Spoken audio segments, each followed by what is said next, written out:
What if I told you there was once a car that could outrun expectations, challenge the status quo, and do it all without breaking the bank? A car so loud, so raw, so unapologetically real, it didn't care about luxury or fancy trim.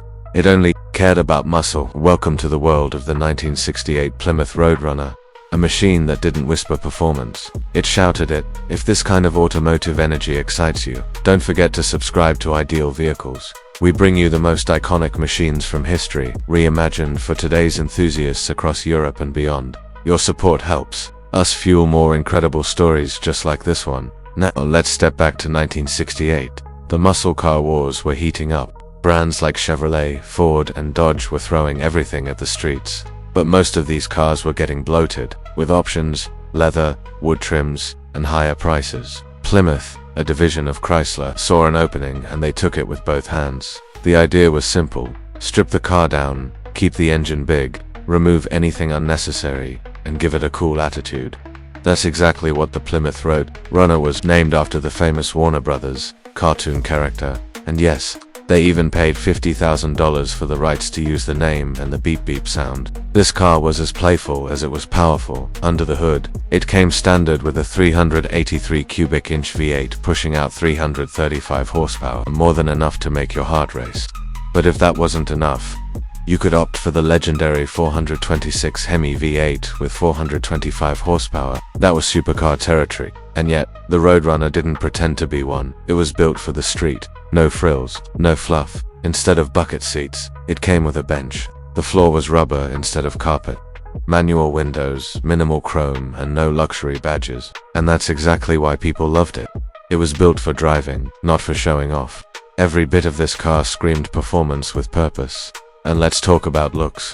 The 1968 Roadrunner had a classic shape, wide stance, long hood, short rear deck. It looked muscular even when parked. The signature decals, the beep beep horn, and bold color choices like taupe red, lemon twist, and plum crazy made it stand out. It was a car with character, at a time when cars were starting to lose theirs. In Europe, this kind of brute force simplicity wasn't common. While European cars were focusing on precision, efficiency, and refinement, the Roadrunner came in like a heavyweight boxer, unpolished, but unstoppable. It wasn't about sophistication, it was about the thrill, the rawness, the sound, and the feel of a car that didn't apologize for being loud or rough. It was honest about what it was, and that made it legendary. Many gearheads across France, Germany, the UK, and Italy admired the Roadrunner from afar. Some even imported them later, drawn by the myth of American muscle and the power these cars represented. For many, it was the dream car they saw in movies or magazines. Something totally different from the precise engineering of a BMW or Alfa Romeo. The Roadrunner was emotional.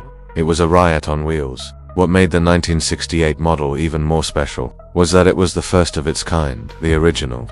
It sold better than Plymouth ever expected. Over 45,000 units were sold in its debut year, proving that affordability and performance could indeed go hand in hand.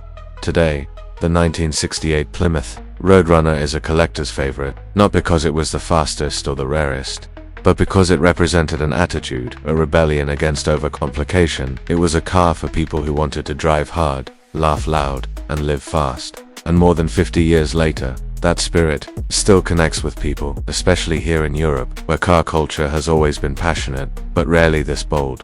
The Roadrunner didn't try to be everything, it just focused on one thing: fun. That's a lesson we can all still learn from. So if this blast from the past made your heart beat just a little faster, remember to hit that subscribe button and join us here on Ideal Vehicles, because the road to the greatest cars in history has only just begun.